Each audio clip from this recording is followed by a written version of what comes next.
40 de cada 100 familias de Lima tiene un ingreso familiar promedio mensual de menos de, perdón, no de 4.000 soles, de 2.000 soles al mes, ¿no? De 2.000 soles al mes, las 75 de las que hablamos. Y 40 de cada 100 tiene un ingreso promedio familiar de 1.000 soles o menos al mes. Y 15 de cada 100 familias tienen un ingreso promedio familiar total mensual inferior a 600 soles al mes. Si esto no es pobreza, no sé qué es, pero evidentemente no es riqueza. Y evidentemente no es que esas familias están recibiendo en el ingreso de la familia los beneficios que corresponden al nivel de crecimiento que la economía tiene.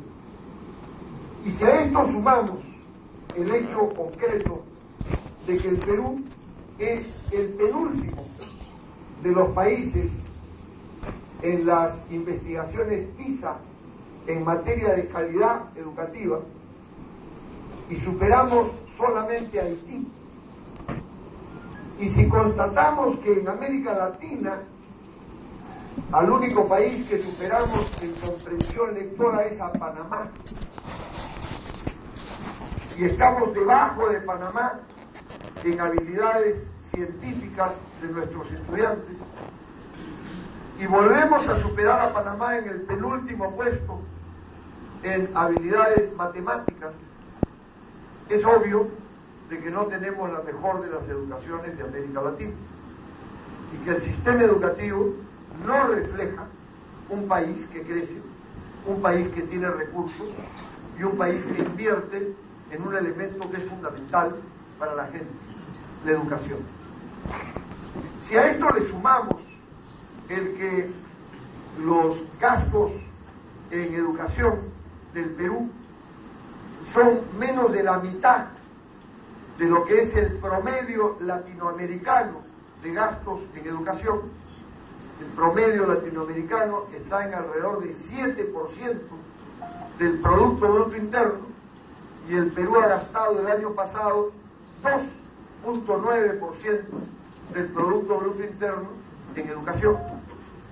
Y sumamos el hecho de que el Perú tiene una situación similar en el gasto de salud pública, y creo que muchos aquí son testigos de experiencia propia de lo que es ir a atenderse a un hospital del Ministerio de Salud. Hoy hemos estado visitando a un querido ex profesor de la Universidad de Lambayeque, al profesor Luis Rojas, que está en emergencia del Hospital Las Mercedes. Las condiciones que hemos visto son francamente tremendas. Y esa es la realidad que la gente vive. Si a eso le sumamos que 20% de la población del Perú, según cifras oficiales, no tiene agua y desagüe, no tiene agua y desagüe, y si a esto le sumamos que 30 de cada 100 niños en el Perú están malnutridos, ¿cierto?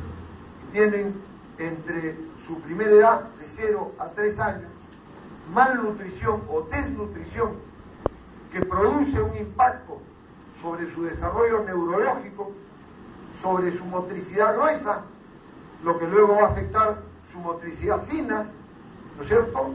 Y el nivel de desarrollo, de funcionamiento neurológico y cerebral.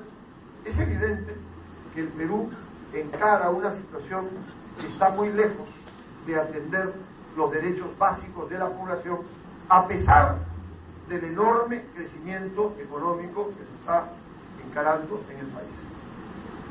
Y esto nos pone sobre la mesa un tema que es fundamental. Vivimos un crecimiento que no llega al bolsillo de la gente y un crecimiento que no impacta en la mejora de la calidad de vida de una amplia mayoría de la población. ¿Hay quienes han mejorado? Por supuesto que sí. Hay quienes han mejorado y mucho. Pero esos que han mejorado mucho son una porción pequeña. de la sociedad.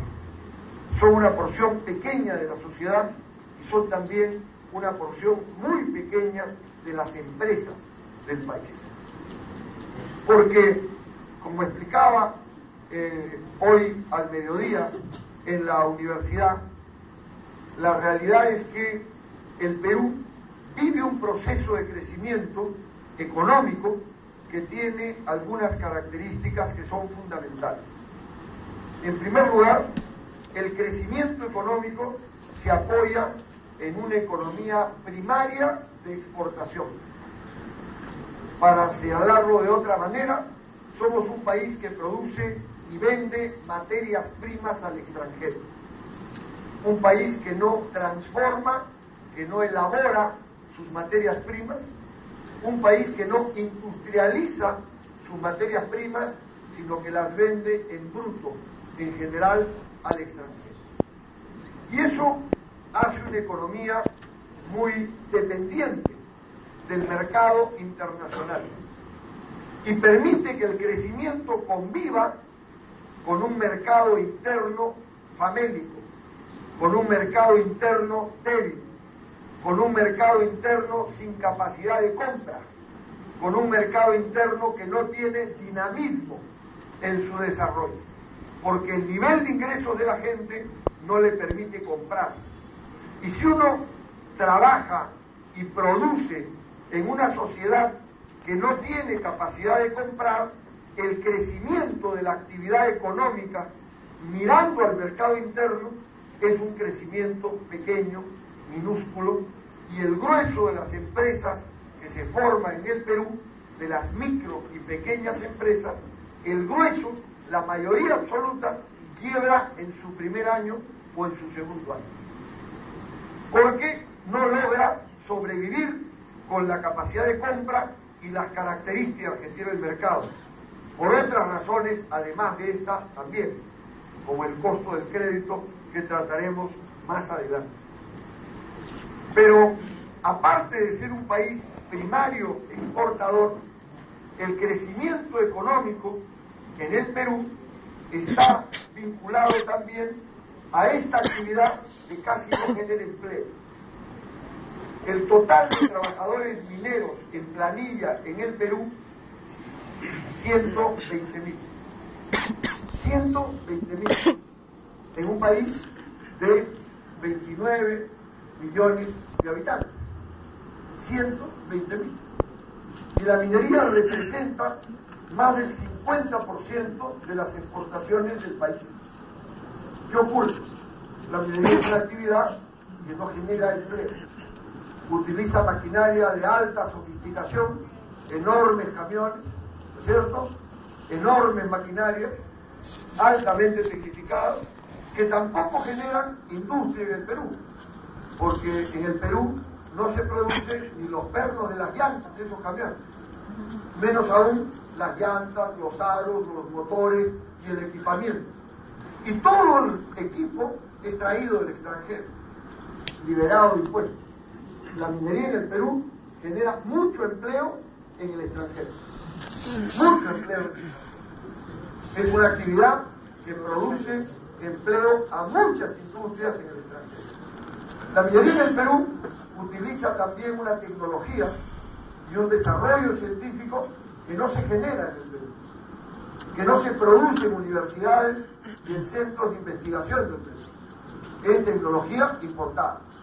Ahí también somos campeones en promover el empleo en el extranjero.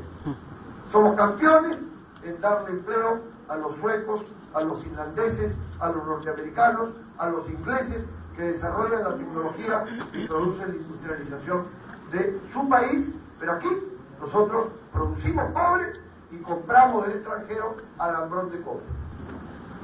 Esa es la realidad. No llegamos ni a producir alambrón de cobre. Entonces, es un crecimiento primario exportador, es un crecimiento que no genera empleo y es un crecimiento que se apoya en ciencia, tecnología, maquinaria y equipamiento básicamente extranjero, y ocupa muy poca mano de obra. Pero además es un crecimiento en el que parte importante de la mano de obra que se genera y de la mano de obra que se genera por la actividad indirecta de la minería es una mano de obra sujeta al sistema de contratos de servicios y no de trabajo en planilla. Y los contratos y servicios en general pagan el mínimo vital. Y el intermediario se come el diferencial entre lo que paga la empresa por la mano de obra y lo que se le paga realmente al trabajador. Y entonces el intermediario es el que hace la acumulación y el trabajador en general está condenado a un nivel de ingresos chato, bajo, minúsculo, insatisfactorio para un crecimiento. Pero junto a estas características del crecimiento económico hay otras que son virtualmente tan significativas como las que he mencionado. En primer lugar, tenemos el hecho de que este crecimiento económico va de la mano con un proceso de alta concentración de la riqueza y de la propiedad, y va de la mano con una alta concentración de la propiedad y de la riqueza en manos extranjeras. El Perú ha vivido desde la década del 90 hasta ahora un proceso de extranjerización de la actividad económica más importante del país.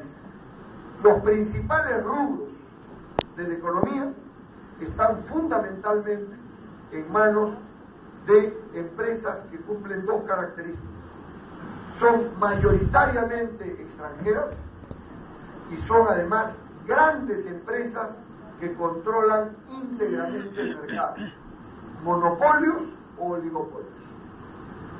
Entonces, la decisión económica desde la década del 90, esta es parte de la herencia de Fujimori, fue que el Estado se achicó a su mínima expresión, la actividad privada recibió la transferencia de propiedad pública a mano privada, muchas veces con procesos de valorización de las empresas realmente humillantes, inaceptables, injustos, y por otro lado, las empresas pasaron de manos nacionales en el Estado a manos extranjeras. Esto es clarísimo en el caso de la minería. ¿Cierto? La minería pasó casi íntegramente, casi 100% a manos extranjeras. Los peruanos, empresas como Buenaventura, por ejemplo, ¿no?